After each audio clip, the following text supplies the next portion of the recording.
समय की बात है जब पन्ना जंगलों और नीलम समुद्रों के बीच बसा एक राज्य था जिसका नाम था नूरपुर। यह कहानी है एक शहजादे की जो एक अजीब श्राप के कारण चुप रहने को मजबूर था और उसे अपनी सच्ची आवाज ढूंढनी थी ताकि वह अपने राज्य को एक धूर्त वजीर के षड्यंत्र से बचा सके। नूरपुर के महल में जहां सोने के मीनार बादलों को छूते थे और नदियां लोरी गाती थीं, शहजादा फैसल का जन्म हुआ। उसके माता पिता बादशाह फारूक और बेगम नाजिया उसके जन्म पर बहुत खुश थे। लेकिन जैसे जैसे साल बीतते गए, लोगों ने देखा कि शहजादा फैसल ने कभी एक शब्द भी नहीं बोला। उसकी आवाज एक श्राप के कारण बंद थी जो एक नाराज जादूगरनी ने उस पर डाला था। श्राप यह था कि शहजादा फैसल तब तक चुप रहेगा जब तक वह अपनी सच्ची आवाज नहीं ढूंढ लेता। यह सच्ची आवाज क्या थी, यह कोई नहीं जानता था, न ही राज्य के विद्वान, न ही वजीर और न ही खुद शहजादा। बिना आवाज के फैसल को कमजोर समझा जाता था और लोगों को लगता था कि वह राज्य नहीं संभाल सकता। लेकिन फैसल कमजोर नहीं था। हालांकि उसके होंठ बंद थे, उसका दिमाग तेज था और दिल बहादुर। वह दिन रात महल की लाइब्रेरी में पुरानी किताबें पढ़ता, युद्ध कला और राजनीति सीखता। वह इशारों और चेहरे के भाव से बात करता, लेकिन फिर भी श्राप का साया उस पर मंडराता रहता। महल के अंधेरे कोनों में एक आदमी छिपा बैठा था, वजीर जुल्फिकार। वह बादशाह का विश्वास पात्र था, लेकिन समय के साथ उसके दिल में लालच और बदले की आग भर गई। उसने शहजादे की चुप्पी को अपने फायदे के लिए इस्तेमाल करने का फैसला किया। जुल्फिकार ने लोगों के बीच अफवाहें फैलानी शुरू कर दी। एक बादशाह जो बोल नहीं सकता, वह हमें कैसे बचाएगा, वह फुसफुसाता। अगर दुश्मन हमला करे तो वह फौज को कैसे लड़ाई के लिए प्रेरित करेगा, शांति की बातचीत कैसे करेगा। लोगों का विश्वास शहजादे से उठने लगा। बादशाह फारूक भी, हालांकि वह अपने बेटे से बहुत प्यार करते थे, चिंतित हो गए। जुल्फिकार का जहर फैलता गया और जल्द ही बादशाह बीमार पड़ गए।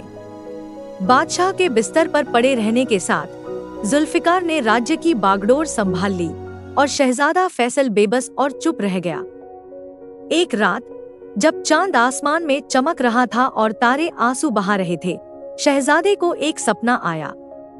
एक रोशनी से भरी हुई महिला जो खुद को आवाजों की जादूगरनी कहती थी, उसके सामने प्रकट हुई। वही थी जिसने उसे श्राप दिया था, लेकिन अब उसकी आंखों में गुस्सा नहीं बल्कि पछतावा था। शहजादा फैसल, उसने कहा, यह श्राप तुम्हें नुकसान पहुंचाने के लिए नहीं था। यह एक परीक्षा थी ताकि तुम अपने अंदर की ताकत को पहचान सको। तुम्हारी सच्ची आवाज वह नहीं है जो तुम अपने होठों से निकालते हो, बल्कि वह है जो तुम्हारे दिल में गूंजती है। श्राप तोड़ने के लिए तुम्हें एक सफर पर निकलना होगा और खुद को पहचानना होगा। जब फैसल की आंख खुली तो उसे पता था कि उसे क्या करना है। उसने अपना थैला उठाया, अपने घोड़े सोहेल पर सवार हुआ और अज्ञात की ओर निकल पड़ा। फैसल की पहली परीक्षा फुसफुसाते जंगल में हुई, जहां पेड़ पहेलियां बुझाते थे। वहां उसकी मुलाकात एक घायल लोमड़ी से हुई जिसका फर पतझड़ के पत्तों की तरह लाल था। फैसल ने उसकी मदद की और लोमड़ी एक रूहानी गाइड में बदल गई। दूसरी परीक्षा अकेलापन के पहाड़ में हुई, जहां एक बूढ़े साधु ने उससे एक पहेली पूछी, गरज से भी तेज पर आवाज नहीं करता, क्या है? फैसल ने लिखकर जवाब दिया, दिल की आवाज। आखिरी परीक्षा परछाइयों की गुफा में हुई, जहां दर्पणों ने उसे अपने अलग अलग रूप दिखाए। फैसल ने समझा कि उसकी सच्ची आवाज उसके चुनावों में छुपी हुई है। श्राप टूटने के बाद अलारिक नई हिम्मत और स्पष्टता के साथ एल्डोरिया वापस लौटा। वह ठीक समय पर पहुंचा जब लॉर्ड मालवोरा खुद को राजा घोषित करने वाला था। लोगों के सामने खड़े होकर अलारिक ने पहली बार अपनी आवाज बुलंद की, जो मजबूत और स्पष्ट थी। एक राजा की ताकत उसकी आवाज में नहीं बल्कि उसके कर्मों में होती है, उसने घोषणा की। हो सकता है कि मैं चुप रहा हूँ, लेकिन मैंने हमेशा सुना है, मैंने सीखा है, मैंने बढ़ा है। और अब मैं नेतृत्व करने के लिए तैयार हूँ। उसके शब्दों और उसकी प्राप्त ज्ञान से प्रभावित होकर लोग उसके पीछे एकजुट हो गए। मालवोरा, जिसके विश्वासघात का पर्दाफाश हो चुका था, को राज्य से निर्वासित कर दिया गया।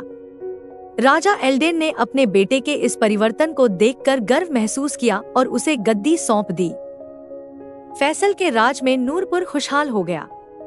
उसकी कहानी एक किंवदंती बन गई जो हर दिल में जगह बना गई। अगर आपको यह कहानी पसंद आई हो तो इसे लाइक, शेयर और कमेंट करें। और हाँ, सब्सक्राइब जरूर करें ताकि ऐसी और जादुई कहानियां आप तक पहुंचती रहें।